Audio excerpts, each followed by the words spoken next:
Zee 24 तास एक पाऊल पुढे।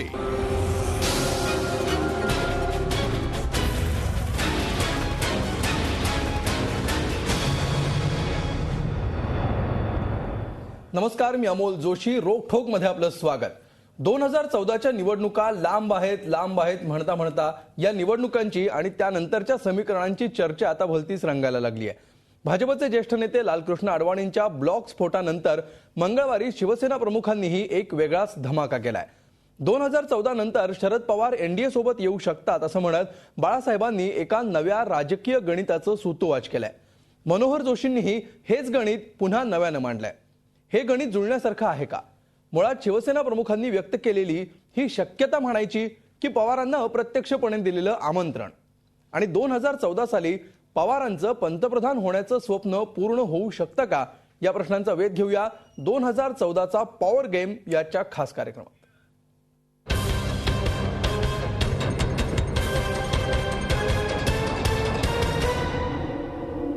आणि चर्चेला सुरुवात करण्यापूर्वी आपण बघूया की शिवसेना नेते मनोहर जोशी काल काय म्हणाले होते। बाळासाहेबांनी वारंवार सांगितलं की शरद पवार त्यांचे मित्र आहेत। आपल्या मैत्रीच्या म्हणजेच प्रेमाच्या दबावाखाली ते जर शरद पवारांना आणतील तर निश्चितच विरोधी पक्षांची ताकद त्यामुळे अधिक मजबूत होईल आणि मला वाटतं ती चांगली सुरुवात ठरू शकेल। मला हे नक्की माहिती आहे की कधी ना कधी करण्याचा शरद पवारांचा हा विचार पक्का आहे। ते आत्ता करतायत का काही काळाने करतायत हे पाहावं लागेल।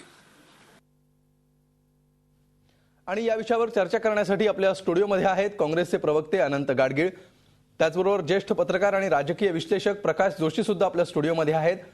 पुण्यातून या चर्चेमध्ये सहभागी होत आहेत ज्येष्ठ सामाजिक कार्यकर्ते कुमार सप्तर्षी, आणि त्याचबरोबर राष्ट्रवादी आणि शिवसेनेचे प्रतिनिधी सुद्धा काही वेळातच या चर्चेमध्ये सहभागी होणार आहेत। आपण चर्चेला सुरुवात करूया कुमार सप्तर्षींपासून। सप्तर्षी, काल आणि परवा हे जे 2 दिवस आहेत, हे 2 दिवस एकमेकांना इशारे करण्यामध्ये, खाणाखुणा करण्यामध्ये चाललेले आहेत असं आपल्याला दिसतंय। शिवसेनेनी असं म्हटलेल्या अग्रलेखामध्ये की 2014 साली शरद पवार यूपीए सोडून एनडीए सोबत येऊ शकतात। काय म्हणाल तुम्ही या विधानाला किंवा या भूमिकेला? याला एक वर्तवलेली शक्यता म्हणायची का अप्रत्यक्षपणे दिलेलं आमंत्रण? याचा अर्थ मला असा वाटतो की महाराष्ट्रामध्ये भाजपला सोडून शरद पवार आणि शिवसेना असा एक पूर्ण प्रादेशिक पक्ष होऊ शकतो। मुंबईमध्ये शिवसेना आणि महाराष्ट्रामध्ये शरद पवार, किंवा काय गावं वाटायची असतील औरंगाबाद शिवसेनेकडे वगैरे, तर असं एक होऊ शकतं। तर त्याचा हा इशारा असू शकतो।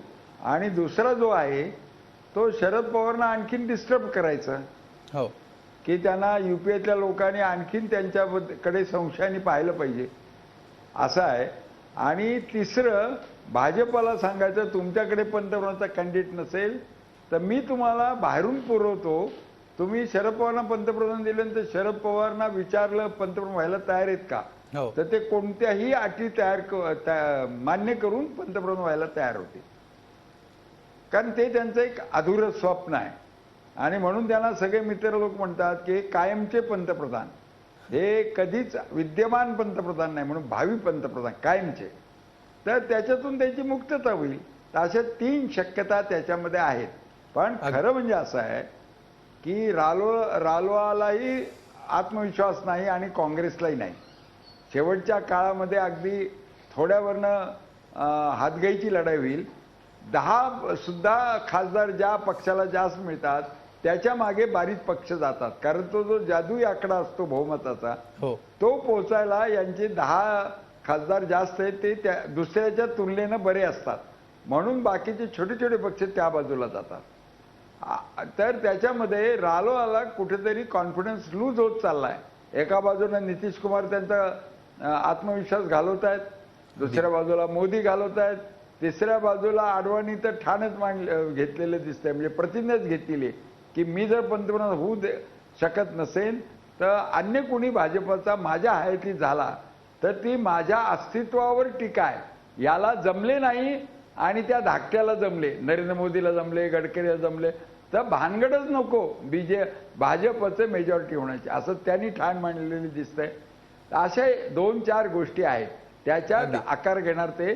पण अन्य मोठ्या शक्ती ज्या आल्यात आता ते एक ममता बॅनर्जी आल्यात, एक नितीश कुमार आलेत आणि एक मुलायम सिंग आलेले आहेत.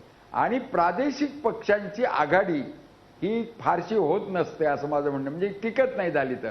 कारण प्रादेशिक पक्ष म्हणजे काय, आतापर्यंत इतिहास काढला तर प्रादेशिक पक्ष म्हणजे त्या त्या प्रांतातल्या बहुजन अशा जातीचा पक्ष. कुठे घ्या तुम्ही वक्कलिगा, पण दुसऱ्या ठिकाणी काय कर्नाटकात जेवढे वक्कलिगा आहेत त्याच्या जवळपास लिंगायत आहेत, त्यामुळे वेगवेगळी पॉकेट आहेत, एकेका पॉकेटमध्ये त्यांचं वरचढ आहे, तर तिथे बॅलन्स होतो. महाराष्ट्रामध्ये खरं खोटं काही का असे ना, पण 30-32% मराठा समाज असं म्हटल्यानंतर त्याला काउंटर करणारा दुसरा पक्षच नाहीये, दुसरी जातच नाही. त्यामुळे महाराष्ट्रात प्रादेशिक पक्ष झाला तर तो मराठा समाजाचा होणार. तर शरद पवार हे जास्त शोभून दिसतात ते महाराष्ट्राचे नेते म्हणून. अगदी 2-3 शक्यता सप्तर्षींनी व्यक्त केलेल्या आहेत. गाडगीळ साहेब, तुम्ही काय म्हणाल? युपीएतून ते फुटतील असा आत्मविश्वास मनोहर जोशींनी व्यक्त केला, त्याच्या आधी सामनाच्या अग्रलेखामध्ये शिवसेना प्रमुखांनी तो व्यक्त केला. तुम्हाला काय वाटतं, का एवढा कॉन्फिडन्स आलाय शिवसेनेला? एवढा आत्मविश्वासाने शिवसेना का सांगतेय की युपीए मधून फुटून 2014 मध्ये शरद पवार आणि इतर घटक पक्ष एनडीए सोबत येतील? पहिली गोष्ट म्हणजे अडवाणीजींनी जो काल ब्लॉग लिहिला त्याच्यावरनं चर्चा सुरू झाली. त्यामध्ये एक स्पष्ट आहे की अडवाणीजींनी 2 संकेत दिलेत. एक म्हणजे त्यांनी पुढच्या निवडणुकीत त्यांचा पराभव होणार हे एक प्रकारे मान्य केलं.